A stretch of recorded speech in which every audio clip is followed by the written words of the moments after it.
Hello everybody, it's Dr. Hurd here talking to you about kindness.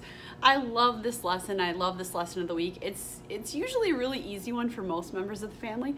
Every once in a while this is a tricky one to be kind to everybody in the family, but I think it's a really important one, and for most of us during the week, what ends up happening is we often end up correcting each other, telling people the things that went wrong, and sometimes we overlook telling kids what went right. And basically the ratio should be about 10 to 1, 10 good things for every constructive feedback. And I can tell you, even myself, I'm probably not at that ratio, and now that I'm putting this together, I'm definitely going to work on it as well.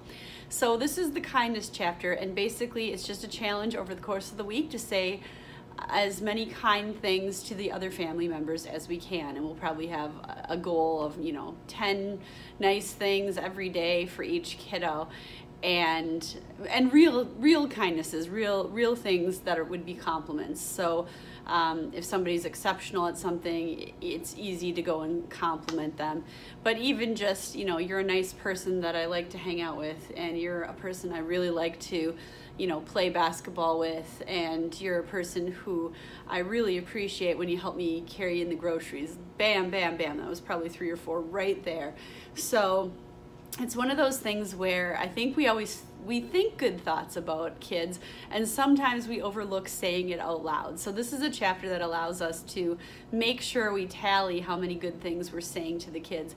So a lot of times if there's 2 parents at home, I say, okay, this is a good one to tag team, because sometimes we forget, and we really need to start making sure that we're doing the 10 to 1 ratio. And for some kids who are having a little bit of a tougher time, you can see sometimes how they might end up just not feeling as good about themselves because they're a kiddo who's doing many things wrong, so it's really hard to keep up that ratio. But it's really important to try as well, because for some kids who are doing some things wrong, they're just having a tough time and they're going through a phase, and they're not going to be in that phase forever, but they still need that ratio of kind things to be said to them at that rate of 10 to 1. So it's almost like you have to work overtime to make sure you keep at that rate for them so that they're still feeling good about themselves. And this is a fun one. I think it's especially fun for the kids because some of them have a little bit of trouble with this, and they should start their tallies also saying kind words about their parents and kindnesses to their siblings, and that's not something they always do. So I think it's fun, and we should have a decent reward at the end of this one to celebrate how kind we are to each other. And I would say, depending on how successful you are with this one, I think it's one to bring back quarterly, because I think it's a nice reminder that we really need to keep these kind things being said to the kids and said to each other in our families.